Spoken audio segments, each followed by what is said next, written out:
यादाद्री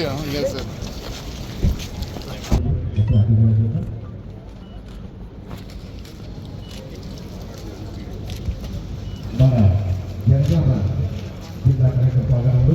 తెలంగాణ తండ్రికి మన కలెక్టర్ గారు మరియు వచ్చినటువంటి ప్రభుత్వ వీరు గారు మరియు ముఖ్య అతిథుల కార్యక్రమంలో తెలంగాణ తండ్రికి పూలాన్ని చూస్తున్నారు. పూలతోటి చాలా చక్కటి విషయాన్ని మనం ఈరోజు చూస్తున్నారు.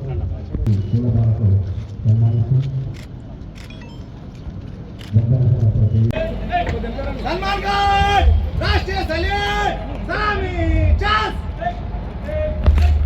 गणमन अधिनायक जय हे भारत भाग्य विधाता पंजाब सिंध गुजरात मराठा द्राविड़ उत्कल बंगा विंध्य हिमाचल यमुना गंगा उच्चल जलधि तरंगा तव शुभ नामे जागे तव शुभ आशीष मांगे गाहे तव जय जय हे भारत भाग्य विधाता जय हे।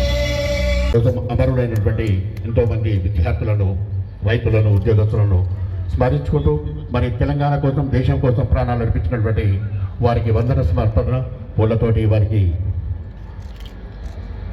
వందన సమర్పణతో వీరులను స్మరించుకుంటూ వారి ఆశయాలకు, అభివృద్ధి లక్ష్యాలతో ముందుకు సాగడం ప్రతి తెలంగాణ పౌరుడి యొక్క బాధ్యత. వారి త్యాగాలను స్మరిస్తూ తెలంగాణలు మరియు అతిథులు తదుపరి ఈ కార్యక్రమానికి విచ్చేసినటువంటి కార్యక్రమ ముఖ్య అతిథి వర్యులు శ్రీ బీర్లా ఐలయ్య గారు.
ఆశీస్సులతో వచ్చినటువంటి తెలంగాణ దశాబ్దాల కళ, తెలంగాణ ప్రత్యేక రాష్ట్రం, 6 దశాబ్దాల పోరాటం, అమరవీరుల త్యాగ ఫలితంగా 2014 జూన్ 2న 29వ రాష్ట్రంగా తెలంగాణ రాష్ట్రం ఏర్పడ్డది. ఈ రోజున రాష్ట్ర వ్యాప్తంగానే కాదు, ప్రపంచ నలుమూల ఉన్నటువంటి తెలంగాణ ప్రజలు తెలంగాణ రాష్ట్ర వేడుకలను ఘనంగా జరుపుకుంటున్నారు. ఈ సందర్భంగా వారందరికీ రాష్ట్ర అవతరణ శుభాకాంక్షలు తెలియజేస్తున్నాం. తెలంగాణ రాష్ట్రాన్ని భారతదేశంతో పాటు ప్రపంచ దేశాల్లో అగ్రస్థానంలో నిలిపేందుకు మన ప్రియతమ నాయకుడు, మన గౌరవ ముఖ్యమంత్రి ప్రజాపాలన ద్వారా రైజింగ్ 2047తో ప్రజాప్రభుత్వం ముందుకు సాగుతోంది. త్యాగాల పునాదులపై పురుడు పోసుకున్న తెలంగాణ రాష్ట్రంలో ఉక్కు పాలు పోసిన జనగామ గడ్డకు తెలంగాణ ఉద్యమానికి ఎంతో చరిత్ర ఉంది. చాకలి ఐలమ్మ పోరాట యోధుడు సర్వాయి పాపన్న, నిజాంను ఉరికించినటువంటి దొడ్డి కొమరయ్యతో పాటు తెలంగాణ మలిదశ తొలిదశ ఉద్యమంలో అసురుబాసిన అమరవీరులకు తెలంగాణ ఉద్యమాన్ని వందనాలు తెలియజేస్తున్నా. 12 ఏళ్ల క్రితం ఈ నేల స్వేచ్ఛా వాయువును పీల్చుకుంది. సంఖ్యలను తెంచుకొని పక్షిలాగా తెలంగాణ తల్లి రెక్కలు విప్పి 60 ఏళ్ల నిరీక్షణ తర్వాత 2014 జూన్ 2న వెలుగు నింపింది. అమరుల నెత్తులు చిందిన నేల ఈ స్వతంత్ర సూర్యుడు ఉదయించినట్టుగా స్వేచ్ఛ ఊపిరి పీల్చుకున్న ఈ ప్రాంతం ఇంకా ముందుకు సాగాలి. అమరుల కలలు పండాలంటే ప్రతి ఇంట్లో వెలుగు నిండాలి, ప్రతి బిడ్డకు చదువు రావాలి, ప్రతి రైతన్నకు నీళ్లు అందాలి, ప్రతి కష్టజీవికి న్యాయం జరగాలి. ఈ కళ సాగరానికి రాష్ట్ర ముఖ్యమంత్రి శ్రీ యనమల రేవంత్ రెడ్డి గారు అహర్నిశలు కృషి చేస్తూ ఇందులో భాగంగానే తెలంగాణ ప్రభుత్వం సంక్షేమ పథకాలు అభివృద్ధి కార్యక్రమాలు సమర్థవంతంగా ప్రజలకు చేరవేసడంలో ముందంజలో ఉంది. ప్రజాపాలన ప్రగతి ప్రణాళిక పేరుతో 99 రోజుల ప్రత్యేక కార్యాచరణ ద్వారా మార్చి 6 నుంచి జూన్ 12 వరకు 5 దశల్లో ఈ నిర్వహిస్తున్న కార్యక్రమం మొత్తం 10 ప్రధాన అంశాల మీద ప్రత్యేక దృష్టి పెట్టి ఇలా 99 రోజుల ప్రణాళిక భాగంగా దశల వారీగా వివిధ శాఖల ద్వారా అవగాహన సదస్సులు, ప్రణాళికలో సమీక్షలు మరియు ప్రత్యేక డ్రైవ్ల ద్వారా నిర్వహించడం జరుగుతుంది. ఈ సందర్భంగా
మహిళలను కోటీశ్వరులు చేయడంలో భాగంగా మహిళా శక్తి రైతు సేవా కేంద్రంగా 62 మహిళా శక్తి రైతు సేవా కేంద్రాలకు సంబంధించినటువంటి సెల్ఫ్ విఆర్డీఏ జనగామ సంబంధించినటువంటి